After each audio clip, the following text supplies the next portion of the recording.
Baik. Bismillahirrahmanirrahim. Alhamdulillahi rabbil alamin. Allahumma salli wa sallim wa barik ala Muhammad wa ala ali Muhammad. Allahumma anfa'na bima 'allamtana wa 'allimna ma yanfa'una wa zidna ilma wa barik lana fi ilmina warzuqna al-ikhlasa fil qawli wal 'amali kamila wa nas'aluka Allahumma 'ilman nafi'an la yunsa wa tawfiqan daima. Amin ya rabbal alamin. Alhamdulillah kaum muslimin rahimani wa rahimakumullah. Sore ini kita sudah masuk pada tanggal 18 Sya'ban 1442 Hijriah. Kita lanjutkan majelis yang kedua dari kitab Al-Arba'un Ar-Ramadaniyah yang berisi 40 hadis tentang fadilah, adab dan hukum-hukum Ramadan. Kita sudah sampai pada hadis yang kelima. Insyaallah sore ini kita akan membaca dari hadis 5 sampai hadis 11. Faqala al-muallif hafizahullah ta'ala wa nafa'ana bihi wa bi'ulumihi fid dharain amin.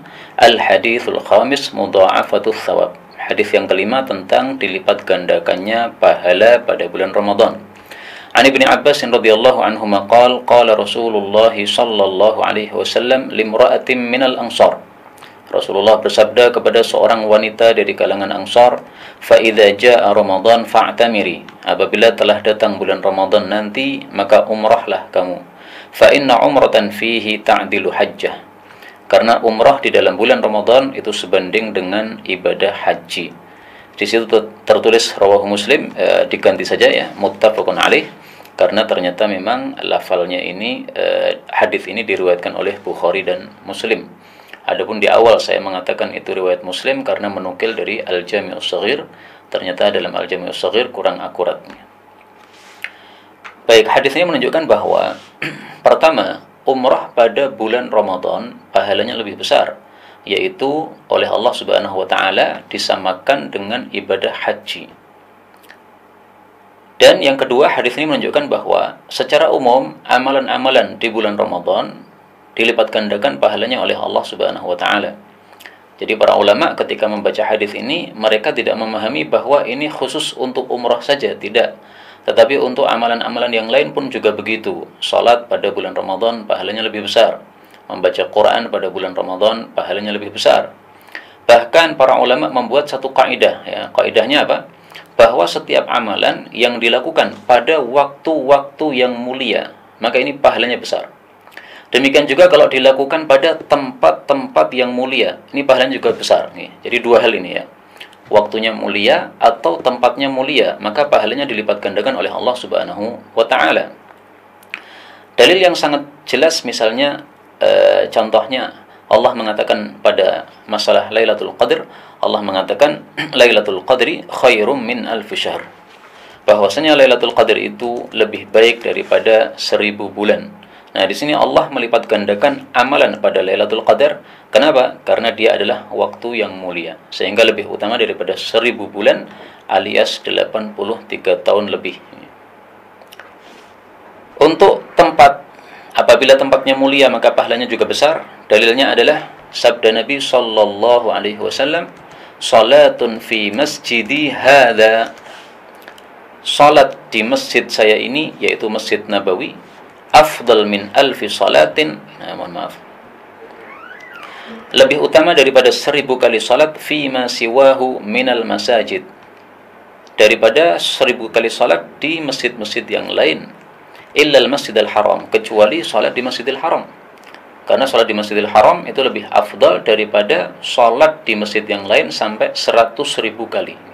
Nah, di Masjid Nabawi 1000 kali, di Masjidil Haram 100.000 kali sholat. Kenapa? Karena Masjidil Haram ini tempatnya lebih mulia daripada Masjid Nabawi. Dan itulah pendapat mayoritas para ulama bahwasanya kota Mekah lebih afdal daripada kota Madinah.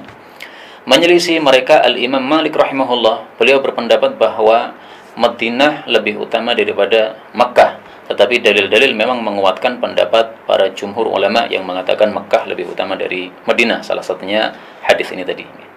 Karena itu, marilah nanti pada bulan Ramadan kita gunakan waktu sebaik-baiknya.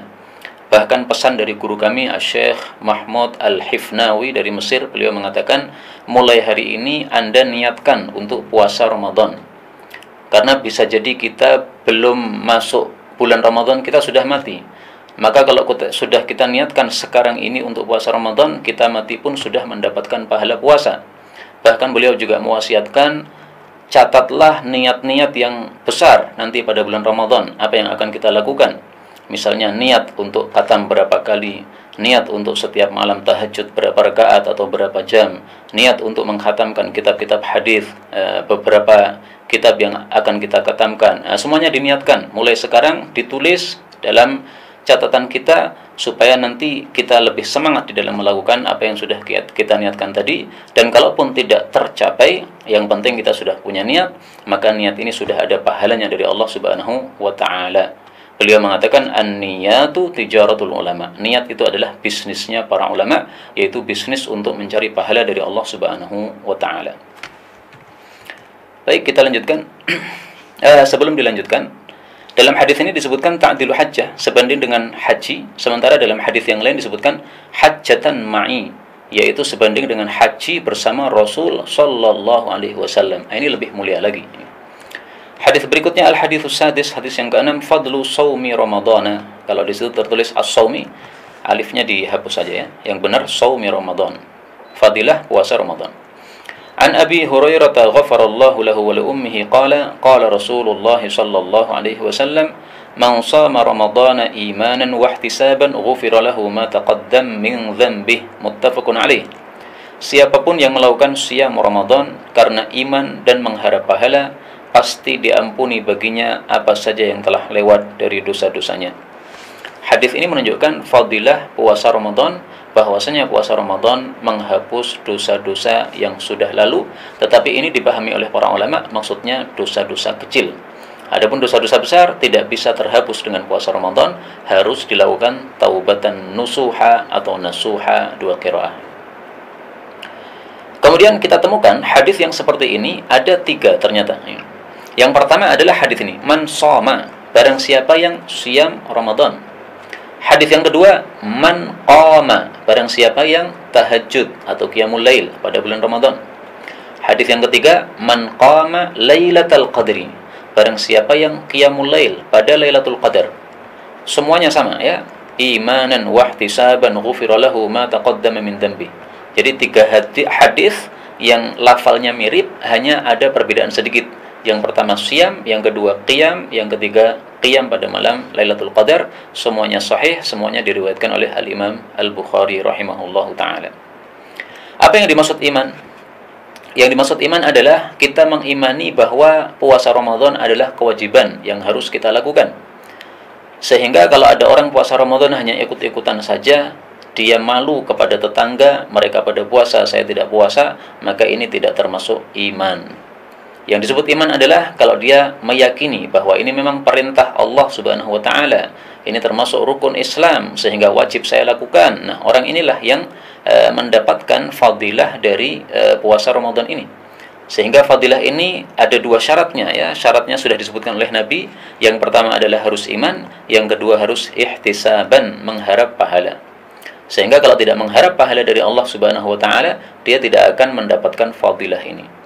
Bagaimana contohnya orang yang puasa Ramadan tidak mengharapkan pahala? Misalnya orang-orang munafik, di mana mereka melakukan puasa, mereka terpaksa saja. Mereka sambil puasa sambil menggerutu ya. Wah, kurang ajar ini Islam, kenapa harus mewajibkan puasa, menyiksa umatnya untuk kelaparan. Nah, orang seperti ini tidak akan mengharap pahala dari Allah Subhanahu wa taala. Dia menganggap zakat adalah satu denda. Dia menganggap puasa adalah satu tekanan atau satu penyiksaan dari Allah Subhanahu wa taala. Orang-orang kayak gini tidak akan mendapatkan pahala atau fadilah dari puasa Ramadan. Karena itu di sini menunjukkan pentingnya kita mengharap pahala dari Allah Subhanahu wa taala. Dalam hadis yang sahih, Rasul sallallahu alaihi wasallam bersabda, hisbah kata kuncinya, la ajra liman la hisbata lahu. Tidak ada pahala bagi orang yang tidak mengharapkan pahala. Hisbah itu sama dengan ihtisab, yaitu mengharap pahala dari Allah Subhanahu wa taala. Maka semua yang kita lakukan hendaklah kita hadirkan dalam niat untuk cari pahala. Karena itulah Imam Nawawi dalam kitab Riyadhus Shalihin pada awal bab beliau menulis pentingnya ikhlas dan menghadirkan niat. Jadi hadirkan niat dalam hati ini sangat penting. Seringkali orang itu beramal biasa saja sementara tidak ada perasaan dalam hatinya untuk mendapatkan pahala dari Allah Subhanahu wa taala. Ini satu kekurangan. Semestinya ketika kita memberikan nafkah kepada keluarga, misalnya sebagai seorang bapak memberi nafkah kepada istri, kepada anaknya, nah ketika dia mengeluarkan nafkah ini, hendaklah dalam hati dimunculkan niat, saya ingin cari pahala dari Allah Subhanahu wa taala. Demikianlah sikap yang semestinya kita lakukan sebagai seorang muslim. Ada keyakinan terhadap pahala sehingga ada sikap dalam hati untuk mengharapkan pahala dari Allah Subhanahu wa taala. Ini hadis sahih riwayat Ibnu Mubarak dan derajatnya hasan. Kita lanjutkan hadis berikutnya, al-haditsus sabi' fadlut tarawih. Hadis yang ketujuh tentang fadilah salat tarawih. Maksudnya salat tahajud berjamaah pada bulan Ramadan. Itu yang dimaksud tarawih. An Abi Dzarr radhiyallahu anhu qala sumna ma'a Rasulillah sallallahu alaihi wasallam Ramadan. Kita puasa Ramadan bersama Nabi. Falam yakum bina syai'an minasy-syahri. Beliau tidak tahajud bersama kami dalam bulan Ramadan, maksudnya tidak mengimami tarawih, tapi beliau salat sendiri, hatta baqiya sab'un, sampai tersisa 7 hari terakhir dari bulan Ramadan. Faqama bina, lalu beliau itu mengimami kami salat tarawih, hatta dhahaba thuluthul lail, sampai lenyap sepertiga malam yang pertama. Jadi kira-kira dari ba'da isya sampai jam 10, dari jam 7 ya, 8, 9, 10, 3 jam. Dan ini hadis menunjukkan bahwasannya 7 hari terakhir dari bulan Ramadan ini sangat-sangat diharapkan ada Lailatul Qadar padanya, sebagaimana 10 hari terakhir juga diharapkan, tapi yang 7 ini lebih diharapkan lagi. Sehingga Nabi mengajak pada 7 hari terakhir ini untuk tahajud, untuk apa? Tarawih bersama. Falamma kanatis sadisah, lalu pada malam yang ke-6, lam yakum bina, beliau tidak tarawih bersama kami lagi. Yang dimaksud ke-6 ini adalah ke-6 dari hari terakhir, jadi menghitungnya dari belakang. Hari pertama itu maksudnya adalah hari terakhir Ramadan. Hari kedua itu adalah hari sebelum terakhir Ramadan. Nah, di sini ke-6 adalah ke-6 dari yang akhir. Falamma kanatil khamisah, lalu pada hari yang kelima dari yang akhir, qama bina, beliau salat tarawih lagi bersama kami, hatta dhahaba syatrul lail, sampai lenyap separuh malam. Jadi sekitar jam 1 malam, dari ba'da isya sampai jam 1 malam. Subhanallah. Ini kalau kita bisa melakukan, alangkah bagusnya. Sekarang umat Islam paling tarawih hanya setengah jam. Nah, kalau kita bisa, kita tarawih di rumah kita, mengajak anak istri kita sampai jam 10. Ini sesuatu yang bagus. Kalau tidak bisa sampai jam 10 ya terserahlah berapa kuatnya. Sampai jam 9 sudah pada tidak berdaya ya sudah. Cukup sampai di situ, besok lagi dilanjutkan sampai jam 10. Ini betapa bagusnya seperti ini. Faqultu ya Rasulullah, lalu saya mengatakan, wahai Rasulullah, lau naffaltana qiyama hadhihi lailah, alangkah bagusnya kalau engkau tambahkan kepada kami tahajud pada malam hari ini. Jadi para sahabat sudah ditarwahi sampai jam 1, mereka masih semangat untuk tarwah lagi. Subhanallah, betapa semangatnya para sahabat dalam ibadah, itu karena mereka sangat iman sempurna kepada Allah Subhanahu wa taala. Adapun kita imannya mungkin belum masuk hati, sehingga kita tidak bisa semangat sebagaimana para sahabat, dan kita harus banyak istighfar dengan sebab seperti ini. Qala faqala, maka Rasul sallallahu alaihi wasallam menjawab, innar rajul idza shalla ma'al imam, sesungguhnya seseorang apabila salat bersama imam, maksudnya salat tarawih, karena ini tadi hadisnya bicara tentang salat tarawih, hatta yang sharif, sampai selesainya imam, husiba lahu qiyamul lailah, ditulis atau dicatat baginya dihitung baginya salat semalam suntuk. Inilah fadilah salat tarawih berjamaah. Apabila kita mengikuti salat tarawih dari awal sampai akhir, tidak lari sebelum selesai, maka kita mendapatkan pahala seolah-olah salat tahajud semalam suntuk. Maka alhamdulillah, meskipun imamnya hanya salat tarawih setengah jam sebagaimana biasanya di Indonesia atau mungkin di tempat saya ya. Maka tetap saja fadilah ini tetap kita dapatkan apabila kita mengikuti salat tarawih dari awal sampai akhir, maka kita mendapatkan pahala salat malam semalam suntuk. Qala falamma kanatir rabi'ah, lalu pada malam yang keempat yang terakhir, lam yakum, beliau tidak tahajud lagi. Maksudnya tidak tahajud bersama-sama. Kalau tahajud tetap tahajud tapi di rumah sendiri. Falamma kanati tsalitsah, lalu pada malam yang ketiga yang terakhir, jama'a ahlahu wa nisa'ahu wan nas. Beliau kumpulkan keluarganya, istri-istrinya dan seluruh para manusia, yaitu para sahabat Nabi sallallahu alaihi wasallam. Faqama bina, lalu beliau mengimami kami lagi, hatta khashina, sehingga kami khawatir ayyafutana, bahwasanya melewati kami al-falah, makan sahur. Jadi maksudnya Nabi tahajud sampai menjelang subuh, sehingga para sahabat khawatir tidak bisa sahur karena sudah nabrak atau sudah masuk pada waktu subuh. Jadi beliau sholat tarawih mungkin sampai jam 3 atau sampai jam setengah 4 nih, sehingga para sahabat pun khawatir bahwasanya mereka tidak sempat untuk melakukan sahur. Inilah salat tarawih yang dilakukan oleh Nabi Shallallahu Alaihi Wasallam seumur hidupnya. Beliau hanya melakukan 3 kali seumur hidupnya, nggak pernah melakukan selain 3 kali ini. Ya. Sehingga salat tarawih yang kita lakukan dari awal Ramadan sampai akhir Ramadan ini tidak seperti yang dilakukan oleh Rasul Shallallahu Alaihi Wasallam. Beliau dari awal Ramadan sampai akhir Ramadan tidak salat tarawih berjamaah. Beliau salat tahajud sendiri. Para sahabat pun juga begitu, salat tahajud sendiri. Kecuali 3 kali ini ya, pada malam yang ke-23, kemudian ke-25 dan ke-27 nih. Malam 23, malam 25, malam 27. Ini malam-malam ganjil nih. Kenapa Rasul Shallallahu Alaihi Wasallam tidak melakukan tarawih kecuali pada 3 malam ini saja? Para ulama mengatakan karena Rasul Shallallahu Alaihi Wasallam khawatir bahwasanya tarawih nanti akan diwajibkan oleh Allah Subhanahu Wa Taala. Karena itulah di masa Sayyidina Umar, ketika beliau melihat di masjid itu banyak jamaah tarawih, ya, di sini ada jamaah kecil 5 orang misalnya, di sana ada jamaah lagi 10 orang, di sana ada jamaah lagi 3 orang. Jadi tarawih sangat banyak, berpencar-pencar, tetapi dalam jamaah-jamaah kecil. Maka akhirnya Sayyidina Umar mengatakan alangkah bagusnya kalau jamaah-jamaah ini saya kumpulkan jadi satu. Akhirnya Sayyidina Umar suruh para sahabat dan para tabi'in untuk sholat jamaah tarawih dengan satu imam, diimami oleh sahabat Nabi yang paling qari, yaitu Ubay bin Ka'ab radhiyallahu taala anhu. Tapi Ubay bin Ka'ab biasanya sholat tarawih hanya dari malam pertama sampai malam 20 Ramadan. Setelah itu 10 hari terakhir beliau pulang ke rumah, tidak mau mengimami lagi. Beliau pengennya tahajud sendiri di rumahnya, dan itu sekaligus tampaknya menunjukkan bahwa memang lebih afdal salat tarawih sendiri-sendiri di rumah.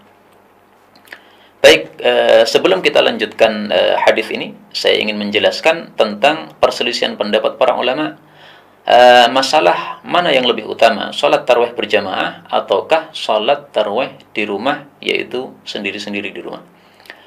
Al-Imam Ahmad ibnu Hanbal ditanya masalah ini, maka beliau mengatakan saya lebih menyukai tarawih berjamaah di masjid, karena itu adalah merupakan sunnah kaum muslimin, dilakukan sejak zaman Rasul Sallallahu Alaihi Wasallam, tetapi dalam bentuk kecil tadi ya, 3 hari saja. Kemudian di masa Sayyidina Umar dan juga masa Sayyidina Ali dan seterusnya sampai hari ini. Pendapat yang lain mengatakan bahwa lebih afdal salat sendiri-sendiri di rumah. Kenapa?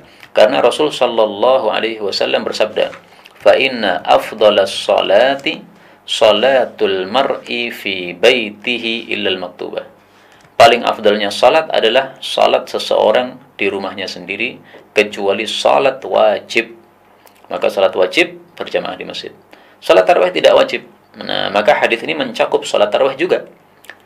Apalagi hadis ini disabdakan oleh Nabi ketika beliau menyuruh orang-orang salat tarawih di rumah masing-masing, karena mereka sudah kumpul di masjid untuk menunggu diimami tarawih oleh Rasul Sallallahu Alaihi Wasallam.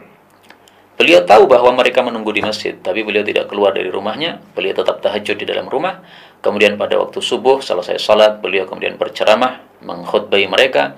Mereka disuruh untuk tarawih di rumah masing-masing. Nah, sehingga di sini dalilnya juga kuat. Pendapat yang ketiga, pendapat tengah-tengah, dan saya paling suka pendapat yang tengah-tengah. Ini pendapatnya Al-Imam Asy-Syafi'i rahimahullah. Beliau mengatakan bahwa manusia dibagi 2 ya. Kalau dia itu adalah seorang qari, punya hafalan Quran, maka lebih bagusnya dia salat tarawih di rumah sendiri-sendiri. Kalau dia tidak punya hafalan, maka dia ikut bersama kaum muslimin. Nah, ini sesuatu yang bagus pendapat ini ya. Karena kalau orang awam yang mereka tidak punya hafalan Quran, mereka salat tarawih di rumah, mungkin malah tidak melakukan apa-apa atau hanya 2 rakaat saja. Tapi kalau di masjid dia terpaksa salat sampai setengah jam. Tapi bagi orang yang punya hafalan Quran, Anda misalnya punya hafalan 3 juz, juz 27, 28, 29, 30, maka Anda bisa ulang-ulangi ini dalam setiap malam Ramadan. Satu malam satu juz, juz 28, besok lagi juz 29, besok lagi juz 30. Satu malam membaca satu juz, ini jauh lebih banyak pahalanya daripada sholat tarawih yang sendiri, yang berjamaah di masjid, karena hanya setengah jam dengan surat-surat yang pendek dari surat Ad-Duha sampai dengan surat An-Nas biasanya. Baik, kemudian dari hadis ini juga kita ambil pelajaran bahwa malam 27 ini adalah malam yang paling diharapkan ada Lailatul Qadar. Kenapa? Karena di sini kanati tsalitsah, ketika malam yang ketiga terakhir, maksudnya malam 27, beliau kumpulkan istrinya, keluarganya, istrinya dan seluruh manusia. Nah, ini isyarat bahwa ini adalah apa? Lailatul Qadar. Baik, kita lanjutkan. Qultu wa mal falah? Saya bertanya, apa yang Anda maksud dengan kata-kata falah? Qala as-suhur, makan sahur. Thumma lam yakum baqiyata syahr. Kemudian Nabi tidak tahajud bersama kami lagi pada sisa bulan tersebut. Hadis diriwayatkan oleh Abu Dawud. Jadi nama lain dari sahur adalah apa? Al-falah, keberuntungan. Wallahu alam kenapa disebut keberuntungan? Mungkin karena fadilahnya yang sangat besar pada sahur ini, yaitu Allah memberikan salawat dan malaikat memberikan salawat kepada orang-orang yang sahur. Hadis berikutnya al-haditsus tsamin, istijabatud du'a, dikabulkannya doa pada bulan Ramadan. An Abi Hurairah ghafarallahu lahu wa li ummihi qala qala Rasulullah sallallahu alaihi wasallam, thalathatun la turaddu da'watuhum. Ada 3 orang yang tidak ditolak doa mereka. Pertama, as-shaim hatta yuftir, orang yang puasa sampai berbuka. Jadi sejak awal puasa dari subuh itu sampai maghrib, doanya mustajab. Wal imamul adil, dan pemimpin yang adil. Pemimpin di sini maksudnya adalah imamul a'zam, pemimpin untuk seluruh umat Islam di atas muka bumi. Atau kalau sekarang karena tidak ada imamul a'zam, maka maksudnya seperti para presiden. Wa da'watul mazlum, dan doanya orang yang terzalimi. Yarfa'uhallahu, Allah mengangkat doa tersebut fawqal ghamam, di atas awan. Wa yuftahu laha abwabas sama', wa yaftahu laha abwabas sama', dan Allah membuka untuk doa tadi pintu-pintu langit. Wa yaqulu rabbu, dan Allah mengatakan wa izzati, demi keagunganku, la ansurannaki walau ba'da hin, sungguh betul-betul aku akan menolong kamu wahai si doa meskipun setelah satu masa. Hadis diriwayatkan oleh Imam Tirmidzi dan beliau menilainya hasan. Hadis ini secara jujur saya katakan bahwa sebagian ulama mendhaifkannya, sebagian lagi menghasankannya sebagaimana Al-Imam At-Tirmidzi.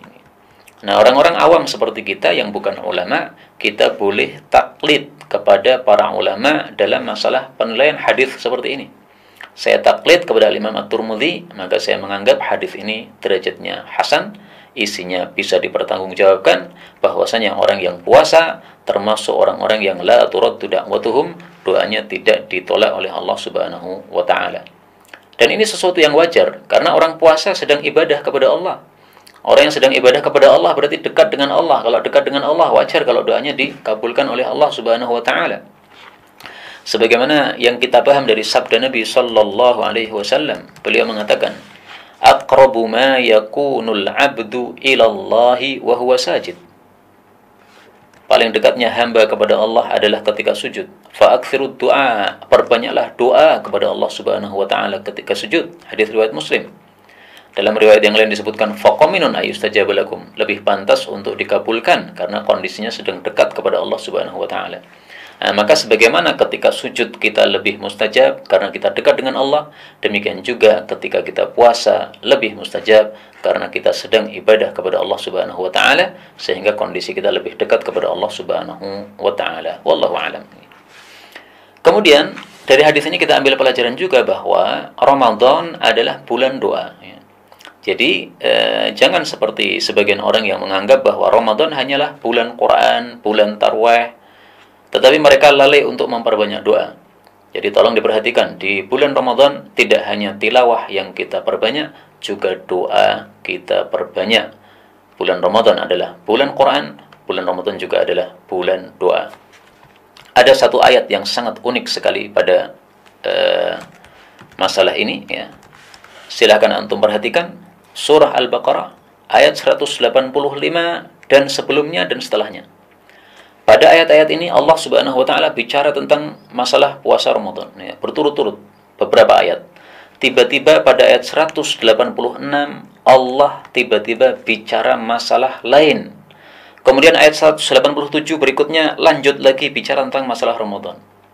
Jadi ada satu ayat yang aneh yang tidak sesuai dengan pembahasan sebelumnya dan setelahnya di tengah-tengah ayat-ayat puasa, yaitu ayat apa? Wa idza sa'alaka 'ibadi 'anni fa inni qaribun ujibu da'watad da'i idza da'an. Apabila hambaku bertanya kepadamu tentang aku, maka sesungguhnya aku ini maha dekat. Maksudnya, aku mengabulkan doanya orang yang berdoa apabila dia berdoa kepada saya. Ini satu isyarat bahwasanya bulan Ramadan hendaklah kita perbanyak doa, karena bulan Ramadan adalah doa seorang yang puasa lebih mustajab di hadapan Allah Subhanahu wa taala. Wallahu a'lam bissawab. Kemudian dari hadis ini kita ambil pelajaran juga bahwa doanya orang yang terzalimi ini adalah doa mustajab. Meskipun orangnya orang kafir, kalau dia terzalimi doanya mustajab. Sebagaimana sabda Nabi sallallahu alaihi wasallam, "Wa in kana kafiran." Meskipun orangnya kafir, ya, dia tetap mustajab. Ittaqu da'watal mazlum. Takutilah doanya orang yang terzalimi, wa in kana kafira, meskipun dia kafir. Fa innahu laisa dunaha hijab. Karena tidak ada hijab antara doa itu dengan Allah Subhanahu wa taala. Hadis riwayat Imam Ahmad hasan. Kemudian dari hadis ini juga kita ambil pelajaran bahwa yaftahu laha abwabas sama. Doa itu naik ke langit, pintu langit dibuka, doa naik, ya, sebagaimana sudah dijelaskan kemarin. Warwahu aidan bilafzi hina yuftir. Tirmidzi juga meriwayatkannya dengan lafal hina yuftir, ketika berbuka, ya. Jadi bukan sampai berbuka, tetapi ketika berbuka. Ketika itu bisa menjelang, bisa juga setelahnya. Ketika berbuka, maka doanya mustajab.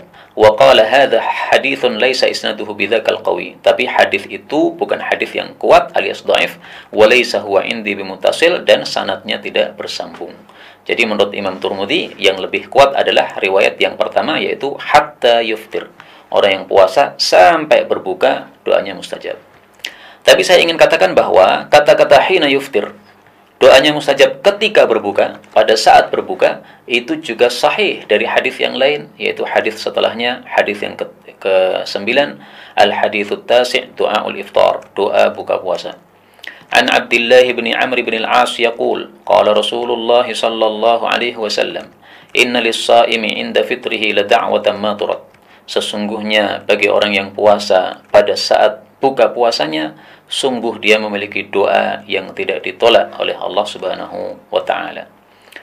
Qala Ibnu Abi Mulaikah, berkata Ibnu Abi Mulaikah, sami'tu Abdullah bin Amr, saya mendengar Abdullah bin Amr, perawi hadis ini tadi, yaqulu idza aftar, beliau itu berdoa ketika buka puasa, Allahumma inni as'aluka bi rahmatika allati wasi'at kulla syai'in an taghfira li.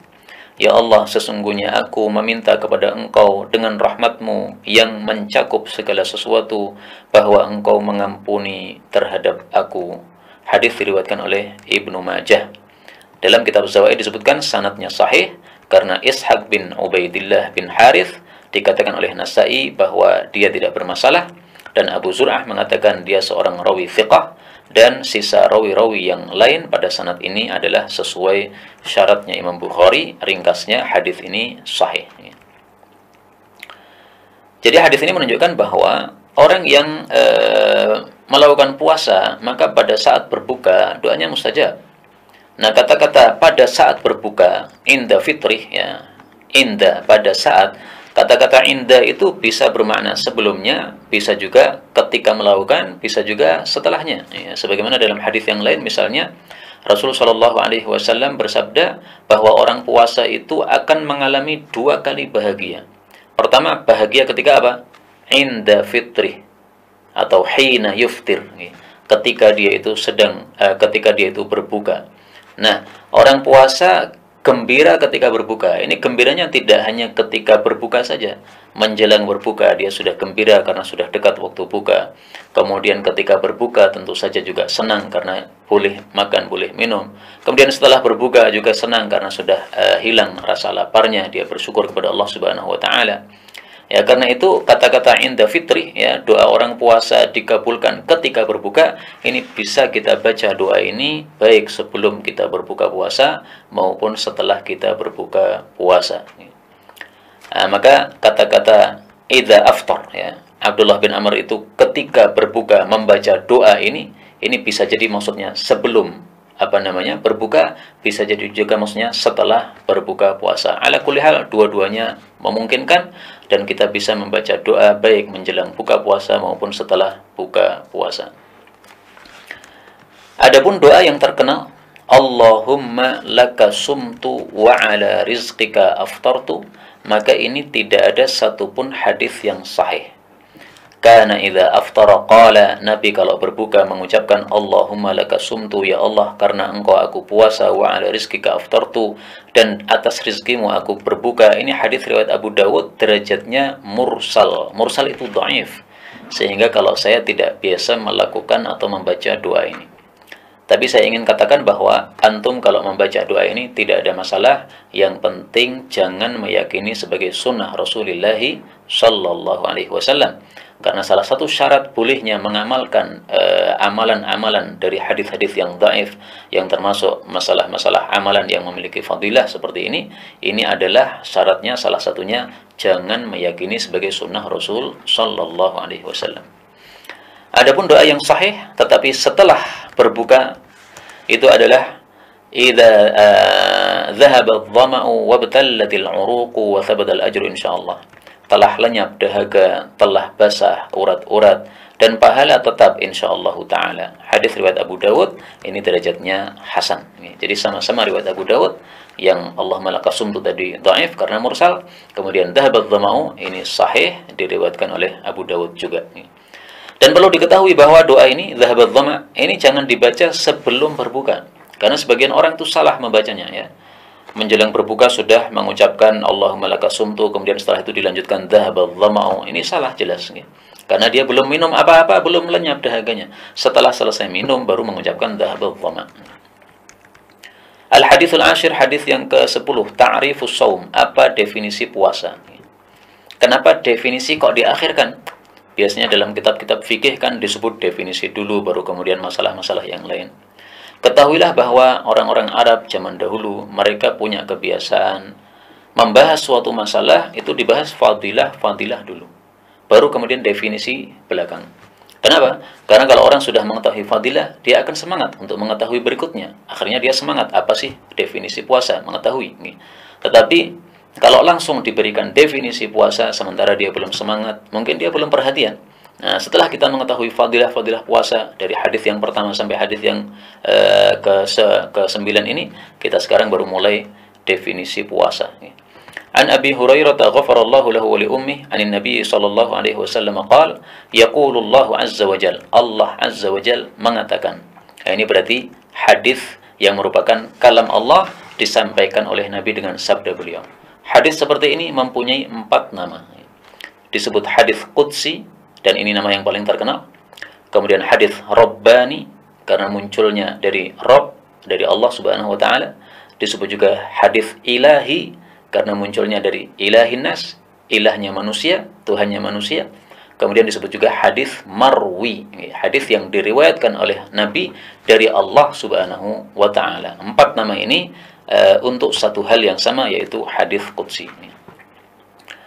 Rasulullah mengatakan, Allah berkata, as-shaumu li, puasa itu untuk saya, wa ana ajzi bihi, dan saya membalas dengannya, yada'u syahwatahu, dia meninggalkan syahwatnya, wa aklahu, dan makannya, wa syurbahu, dan minumnya, min ajli, dari sebab saya.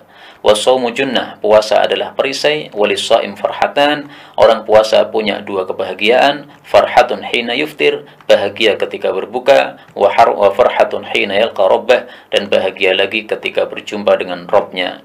Wala khulufu famis shaim. Jadi khuluf pakai dhammah, ya. Sebagian orang baca khuluf salah, ya.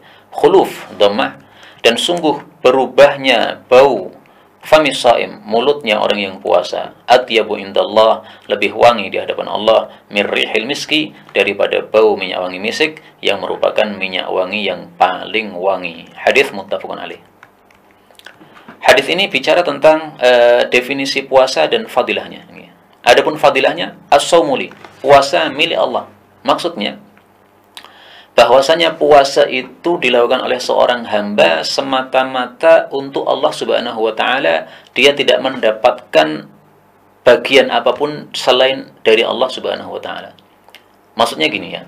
Kalau ada orang yang sholat, nah sholatnya itu tampak bisa dilihat oleh orang sehingga dia terpuji oleh manusia, dia ahli sholat, kelihatan dia sering sholat. Demikian juga orang yang suka baca Quran. Nah, ini banyak yang memujinya karena terlihat ketika dia baca Quran. Beda lagi puasa. Puasa tidak ada yang tahu. Kita keluar rumah, apakah tetangga kita tahu kalau kita puasa? Nggak akan tahu, kecuali kalau kita memberitahu saya lagi puasa, baru mereka tahu. Nah, maka karena puasa ini hamba tidak mendapatkan bagian apapun dari selain Allah Subhanahu wa taala, maka di sini pahalanya menjadi dibesarkan oleh Allah Subhanahu wa taala. Wa ana ajzi bihi, dan saya membalas puasa tadi. Maksudnya membalasnya secara langsung sehingga para malaikat pun tidak mengetahui berapa balasan yang diberikan oleh Allah kepada orang-orang yang melakukan puasa.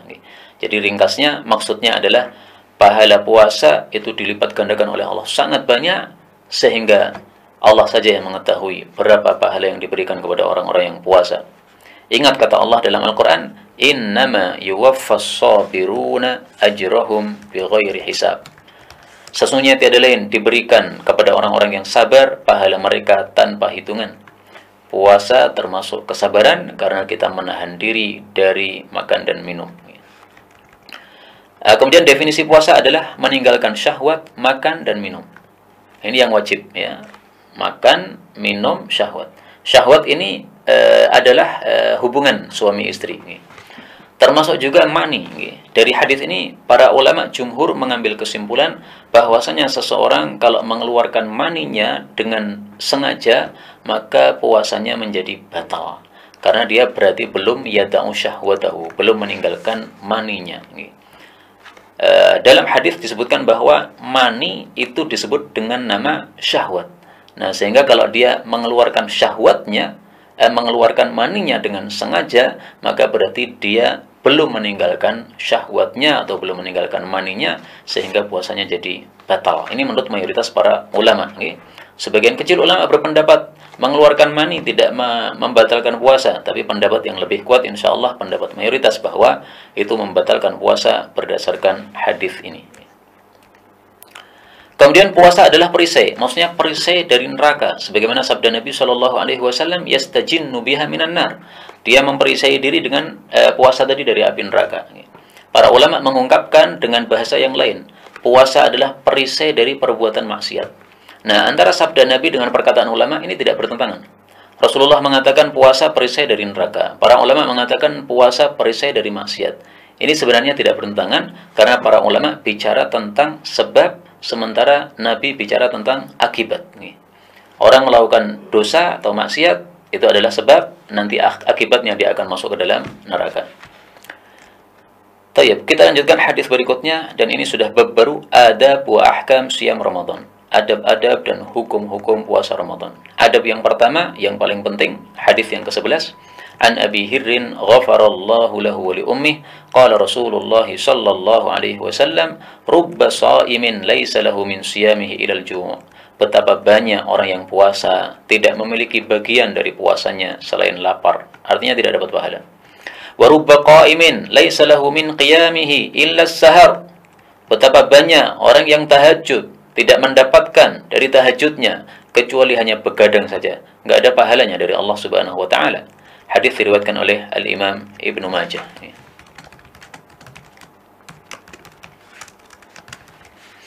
Hadis ini menunjukkan bahwa kalau kita melakukan suatu amalan apapun juga, termasuk dalam hal ini adalah puasa, maka kita harus melakukannya dengan memenuhi syarat supaya amalan kita diterima oleh Allah Subhanahu wa taala. Dengan kata lain, kita harus memenuhi syarat amal soleh. Amal soleh syaratnya ada dua. Yang pertama adalah harus ikhlas. Yang kedua harus mutaba'ah. Mutaba'ah itu mengikuti cara yang diajarkan oleh Rasul Sallallahu Alaihi Wasallam. Suatu amalan tidak disebut amal soleh kecuali kalau memenuhi dua syarat ini. Syarat yang pertama, niatnya harus ikhlas. Saya melakukan ini karena Allah Subhanahu wa taala, karena ingin dapat pahala dari Allah Subhanahu wa taala. Syarat yang kedua, caranya harus mutaba'ah, harus sesuai dengan sunnah Rasul sallallahu alaihi wasallam. Dan dua syarat ini disebutkan oleh para ulama dengan dalil yang sangat banyak. Salah satunya adalah sabda Nabi sallallahu alaihi wasallam, "Innamal a'malu binniyati wa innama likulli imri'in ma nawa." Sesungguhnya tiada lain, masing-masing orang mendapatkan apa yang dia niatkan. Kalau dia meniatkan untuk Allah, dia mendapatkan pahalanya dari Allah. Kalau meniatkan untuk selain Allah, dia tidak akan mendapatkan pahalanya dari Allah Subhanahu wa taala. Inilah ikhlas. Kemudian syarat yang kedua adalah berdasarkan sabda Nabi sallallahu alaihi wasallam, "Man ahdatsa fi amrina hadza ma laysa minhu fa huwa rad."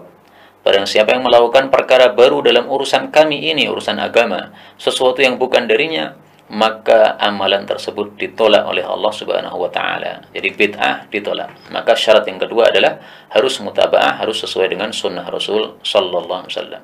Nah, karena itu puasa kita supaya tidak hanya mendapatkan mendapatkan lapar, harus ikhlas betul-betul untuk mencari pahala dari Allah semata, tidak untuk yang lain. Dan puasa kita lakukan dengan sesuai sunnah Nabi. Beliau mengajarkan puasa itu dari subuh sampai dengan maghrib. Jangan diubah-ubah aturan ini. Ya. Memang boleh seseorang itu mengakhirkan berbuka puasa sampai pada sahur berikutnya. Nggak ada masalah. Tapi lebih utamanya seseorang itu begitu mendengar adzan maghrib, hendaklah dia langsung berbuka. Jangan seperti orang-orang Syiah. Mereka tidak mau makan buka puasa ketika mendengar adzan maghrib, tetapi mereka menunggu sampai gelapnya langit atau gelapnya cuaca. Ini tidak benar. Yang benar adalah begitu sudah tenggelam, ini sudah waktunya kita untuk berbuka puasa. Inilah keyakinan Ahlus Sunnah wal Jamaah dalam hal ini, menyelisih mereka orang-orang Syiah. Hadahumullah, mudah-mudahan Allah hidayah mereka sehingga mereka kembali kepada sunnah Rasul sallallahu alaihi wasallam. Demikian juga qiyamul lail, tidak akan diterima oleh Allah kecuali kalau memenuhi dua syarat tadi. Kemudian dari hadis ini kita ambil pelajaran bahwa dua amalan ini sangat-sangat penting sehingga disebutkan secara khusus oleh Rasul sallallahu alaihi wasallam. Apa itu? Amalan pertama adalah shaim, berpuasa. Amalan yang kedua adalah qaim, qiyamul lail. Adanya dua amal ini disebutkan secara khusus, padahal hukum hadis ini sebenarnya umum untuk semua amalan. Ini menunjukkan bahwa dua amalan ini amalan yang sangat mulia di hadapan Allah Subhanahu wa taala. Bahkan dalam banyak hadis Rasulullah menyebutkan dua amalan ini secara bersamaan. Misalnya, ya, saya tampilkan satu saja contohnya. Rasul sallallahu alaihi wasallam bersabda, "Matsalul mujahid fi sabilillah," perumpamaan orang yang berjihad di jalan Allah, itu adalah kamatsalis shaimil qaimil khashi'ir raki'is sajid. Itu seperti orang yang selalu puasa, selalu tahajud, khusyuk, ruku', sujud, terus melakukan itu sampai pulangnya si mujahid tadi. Sehingga jihad tidak bisa ditandingi juga. Kenapa? Orang tidak mungkin bisa melakukan puasa, tahajud terus tanpa tidur sampai pulangnya mujahid, dari awal berangkat sampai pulangnya tidak mungkin bisa. Tapi di sini kita ambil pelajaran bahwa as-shaimil qaim, orang yang puasa, orang yang tahajud, disebutkan secara khusus oleh Nabi sallallahu alaihi wasallam, bersamaan menunjukkan besarnya pahala dari dua amalan ini. Rasul sallallahu alaihi wasallam juga bersabda, "Alaika bis-shaumi fa innahu la mithlalah." Selalulah kamu berpuasa karena puasa itu tidak ada tandingannya. Ini sabda Nabi kepada Abu Umamah, tapi berlaku juga untuk seluruh manusia. Hadis riwayat Nasa'i sahih. Karena itu, marilah kita melakukan puasa Ramadan dengan sungguh-sungguh, dengan ikhlas dan mutaba'ah. Demikian juga tahajud jangan ditinggalkan sama sekali karena pahalanya sangat besar di hadapan Allah Subhanahu wa taala. Wallahu a'lam bishawab. Inilah yang dapat kita pelajari pada sore hari ini. Benarnya dari Allah, dan apabila ada salahnya fa astaghfirullahal azim li wa lakum. Sampai di sini pelajaran sore ini kita cukupkan. Apabila ada yang meninggalkan majlis dipersilahkan, tapi saya akan lanjutkan dengan menjawab pertanyaan-pertanyaan yang ada. Baik, pertanyaan yang pertama. Perintah Allah untuk memperbanyak salawat kepada Nabi sallallahu alaihi wasallam. Pertanyaannya, apa yang dimaksud dengan salawat di sini? Apakah hanya lafal yang ma'thur seperti Allahumma shalli ala Muhammad, Ada teman saya dulu meyakini bahwa salawat adalah puji-puji kepada Rasul dan keluarga. Sehingga nyanyi-nyanyian pujian kepada Rasul dan keluarga beliau juga disebut salawat, yang berpahala dan mendekatkan kita nanti di surga tempat Rasul sallallahu alaihi wasallam. Baik, ada dua yang perlu saya sampaikan. Yang pertama, salawat itu sudah disebutkan oleh Allah Subhanahu wa taala dalam Al-Qur'an. Allah mengatakan, "Ya ayyuhalladzina amanu sallu alaihi." Wahai orang-orang yang beriman, salawatlah kepada Nabi sallallahu alaihi wasallam. Tidak disebutkan cara salawatnya bagaimana. Karena itu salawat kepada Nabi kalimatnya bebas. Boleh mengucapkan Allahumma salli ala nabi, boleh juga Allahumma salli ala nabi wa ashabihi wa azwajihi, boleh juga Allahumma salli wa sallim ala nabiyyina Muhammad. Terserah, yang penting isinya adalah memintakan salawat kepada beliau. Itu yang dimaksud salawat. Yang kedua, bahwasanya pujian-pujian itu tidak selalu salawat. Misalnya kita memuji kepada Nabi, misalnya kita mengatakan anta syamsun, anta badrun, anta nurun, fauqan nuri. Misalnya gitu. Ya, itu pujian-pujian kepada Nabi. Itu bukan salawat sama sekali, ya. Salawat itu adalah memintakan salawat dari Allah Subhanahu wa taala untuk diberikan kepada Rasul sallallahu alaihi wasallam. Apa sih salawat dari Allah? Maknanya apa? Ya. Salawat dari Allah maknanya adalah rahmat Allah, ampunan Allah, pujian Allah Subhanahu wa taala. Jadi kalau Allah memberikan salawat kepada seorang hamba, artinya Allah memberikan rahmat, Allah memberikan ampunan, Allah memberikan pujian kepada hamba tersebut. Nah, itulah yang kita mintakan kepada Allah Subhanahu wa taala.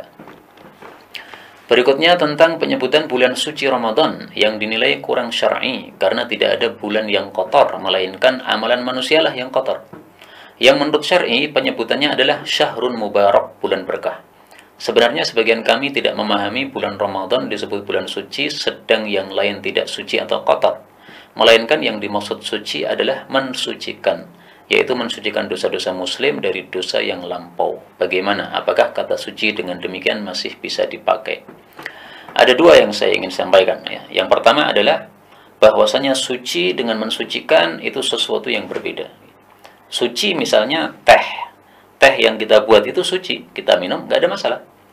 Tapi dia tidak mensucikan, tidak bisa digunakan untuk berwudu misalnya. Maka suci dengan mensucikan sesuatu yang berbeda. Yang kedua, masalah ini masalah enteng, ya. Jadi bukan berarti kalau kita mengatakan bulan suci Ramadan kita berdosa, nggak begitu. Saya cuma membahas masalah mana lebih utama, kita pakai istilah syar'i atau istilah yang kita buat sendiri. Orang-orang membuat istilah bulan suci. Rasulullah membuat istilah bulan berkah. Pakailah istilah Rasul sallallahu alaihi wasallam. Kenapa keberatan menggunakannya? Apakah karena sudah terlanjur membuat MMT dengan tulisan bulan suci Ramadan? Kalau sudah terlanjur ya sudah, biar saja karena sudah terlanjur. Untuk tahun depan diganti aja bulan berkah. Selesai masalah. Jadi masalah ini tidak perlu dipusingkan. Yang penting kita menggunakan istilah syar'i itu lebih utama daripada kita menggunakan istilah yang tidak syar'i, yang tidak datang dari Rasul sallallahu alaihi wasallam. Berikutnya, bagaimana urutan menyebutkan perawi hadis yang seharusnya kita sebutkan berdasarkan keutamaan kitab hadis, contohnya Bukhari, Muslim dan seterusnya sampai yang paling rendah keutamaannya. Minta tolong disebutkan urutannya. Baik. Saya sebutkan yang kutubus sittah, ya. Yaitu 4 kitab sunan sama 2 kitab sahih. Urutannya adalah Bukhari, Muslim, Abu Dawud, Turmudi, Nasai, Ibnu Majah. Jadi untuk Bukhari nomor 1 kan, menurut mayoritas para ulama. Sebagian kecil ulama menomor satukan Muslim, tapi yang pendapat lebih kuat adalah Imam Bukhari nomor 1. Apalagi Imam Bukhari adalah gurunya Imam Muslim. Imam Muslim adalah muridnya Imam Bukhari. Imam Muslim mengakui Imam Bukhari sebagai seorang ahli hadis. Beliau kalau memanggil gurunya ini mengatakan ya tabibul hadis, wahai dokternya hadis. Maka Imam Bukhari nggak ada tandingannya dalam masalah ilmu hadis ini. Maka beliau nomor 1. Kemudian kitab sunan yang 4 urutannya adalah Abu Dawud, kemudian Turmudi, kemudian Nasai, kemudian Ibnu Majah. Ibnu Majah paling terakhir. Kenapa? Karena di situ banyak hadis-hadis palsu. Ya meskipun tidak banyak sekali, tetapi cukup banyak hadis-hadis palsu dalam Sunan Ibnu Majah ini. Adapun untuk mempelajari 6 kitab ini, urutannya mempelajarinya, paling bagus kita mulai dari Sunan Tirmidzi. Rata-rata orang Indonesia mulainya dari Sahih Bukhari. Ini sebenarnya kurang bagus. Kenapa? Sahih Bukhari cukup susah. Apalagi bab-babnya seringkali tidak nyambung dengan hadis-hadisnya, memusingkan orang. Para ustadz saja pusing membaca Sahih Bukhari, apa kaitannya antara bab dengan hadisnya? Bahkan menjadikan ada perdebatan di antara para ulama untuk menyambungkan antara hadis dengan babnya. Adapun Imam Tirmidzi, yafhamuhu kullu talib. Imam Tirmidzi itu bisa dipahami kitabnya oleh siapapun pelajar karena mudahnya bahasa yang dia pakai. Imam Tirmidzi antara judul dengan hadisnya itu sangat jelas tanpa kaitannya. Kemudian setelah hadis disebutkan, Imam Tirmidzi langsung sebutkan juga fikihnya hadis tersebut. Nah, kalau Imam Bukhari tidak.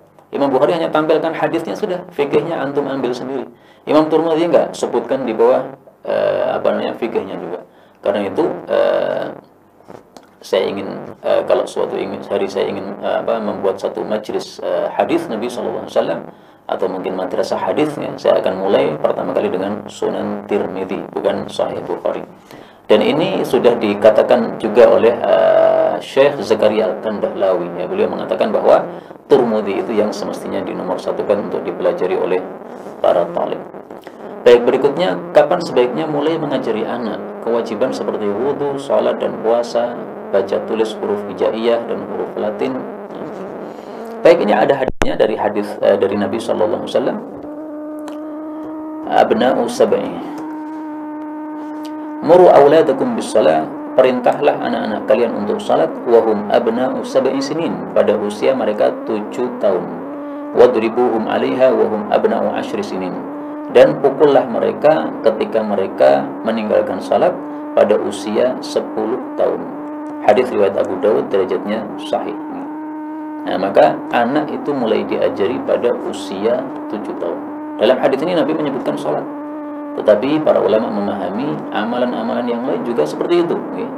Karena salat itu adalah amalan yang paling baik, itu saja disuruh diajarkan pada usia 7.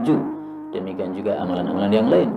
Apalagi amalan yang bukan merupakan satu kewajiban, seperti misalnya baca tulis, ini kan bukan satu kewajiban, ini adalah satu fadilah.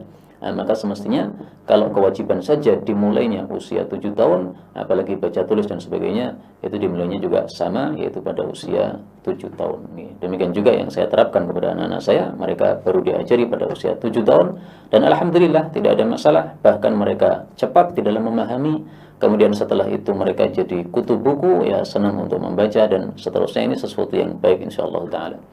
Adapun kalau sejak usia 4 tahun, 3 tahun sudah diajari baca tulis, mungkin kelihatannya bagus, ya. Kita mengetahui anak kita usia 3 tahun bisa membaca, senang, ya. 5 tahun bisa lancar membaca, senang. Tapi coba dilihat nanti ke depannya. Saya khawatir ada masalah pada waktu mudanya nanti. Karena ada sebagian ustadz cerita kepada saya, dia punya seorang adik, ketika dia masih kecil itu sudah disuruh belajar baca tulis seperti ini. Kemudian waktu SD pun juga sudah full day sampai sore pulangnya. Setelah itu dia tidak mau belajar sama sekali. Dia sudah bosan sama yang namanya belajar. Dia melihat tulisan itu udah malas sudah. Dia kerja pilih sesuatu yang berat-berat, yang angkat-angkat daripada yang semisal menulis dan sebagainya.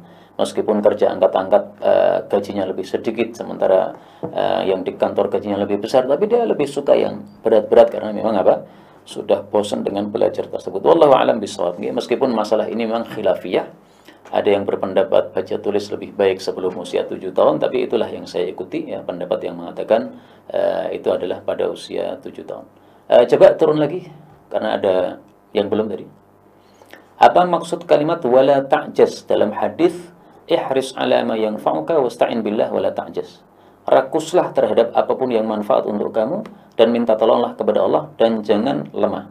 Jadi maksudnya dalam melakukan suatu amalan apapun juga jangan merasa lemah. Wah, saya nggak bisa. Jangan begitu. Lakukan dengan minta tolong kepada Allah Subhanahu wa taala.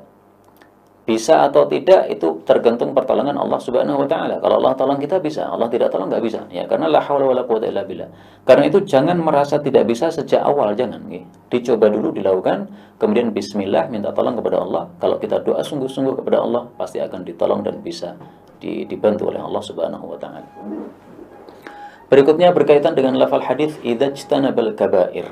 Apakah dipahami bahwasanya apabila fulan melakukan dosa besar tetapi tetap berpuasa, maka dosa-dosa kecilnya pun tidak diampuni?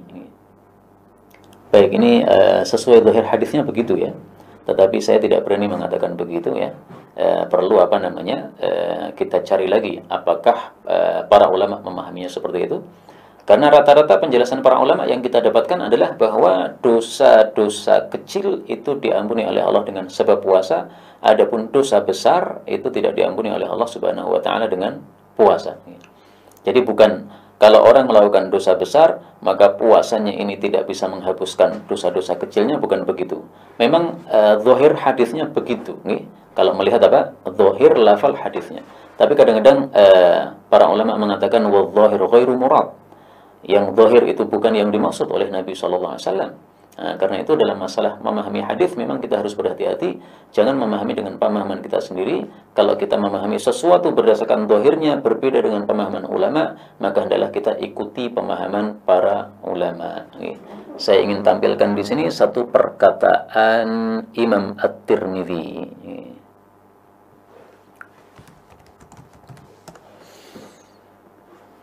Sangat penting ini perkataan Imam Tirmidzi rahimahullah. Perhatikan kata-kata Imam Tirmidzi. Wa kadzalika qala al-fuqaha. Seperti itulah para ahli fikih menyampaikan masalah ini, masalah yang lain. Wa hum a'lamu bima'anil hadis. Mereka lah orang-orang yang lebih paham terhadap makna-makna hadis Nabi sallallahu alaihi wasallam. Jadi kadang-kadang hadis Nabi kalau kita baca pemahamannya begini, tapi ternyata para fuqaha, para ulama memahami tidak seperti itu. Nah, kita harus mengikuti pemahaman para ulama. Jangan kita mengikuti paham sendiri. Kalau kita mengikuti paham sendiri itu nanti akan jadi mazhab zahiri. Jadi mazhab zahiri itu rusaknya atau salahnya itu adalah karena mereka tidak menganggap pemahaman para salaf sebagai hujjah. Padahal para salaf itu mereka lebih paham, jauh lebih ngerti, jauh lebih takwa, jauh lebih dalam ilmunya daripada ulama-ulama setelah mereka. Wallahu a'lam.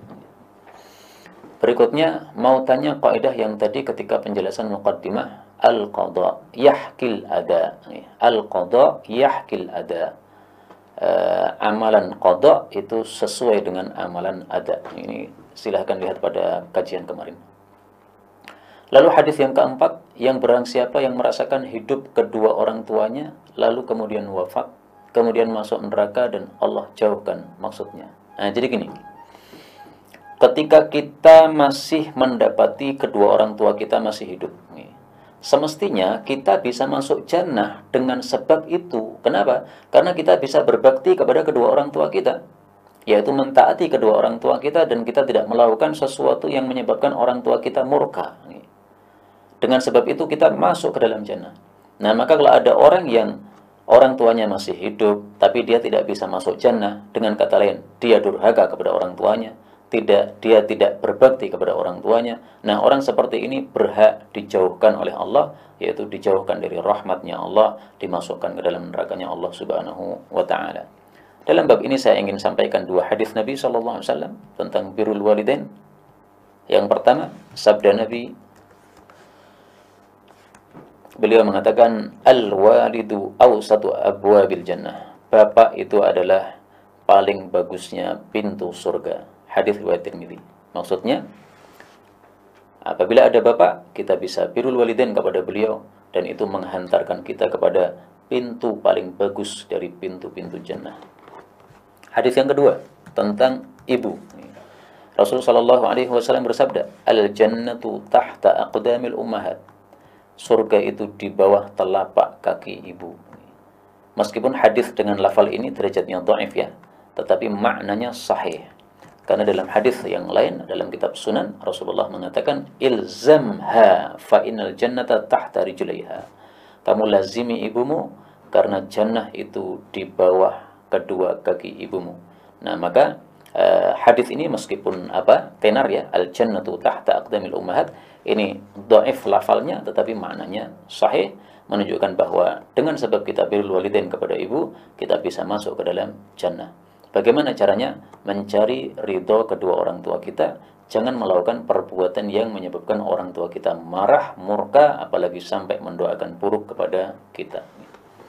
Berikutnya, dan ini terakhir, mohon penjelasan yang dimaksud al-arba'un ar-ramadhaniyah, Yang dimaksud adalah 40 hadis yang berisi hadis-hadis tentang berkaitan dengan bulan Ramadan, tentang makan sahur, tentang buka puasa, tentang fadilah Ramadan, tentang tarawih dan sebagainya. Pada waktu Ramadan, apa yang lebih diutamakan antara banyak mengkhatamkan Al-Quran dengan mentadabbur Al-Quran? Dua-duanya dilakukan, karena dua-duanya sangat-sangat penting. Jadi membaca Al-Quran sebanyak-banyaknya itu juga penting, karena setiap satu hurufnya kita mendapatkan 10 pahala, tetapi tadabbur itu juga merupakan tujuan inti diturunkannya Al-Quran. Allah mengatakan dalam Al-Quran pada surah Shad ayat 29, Kitabun anzalnahu ilaika mubarakun liyadabbaru ayatih. Satu kitab yang agung kami telah menurunkannya kepada engkau. Kitab ini diberkahi supaya mereka mentadabburi ayat-ayatnya.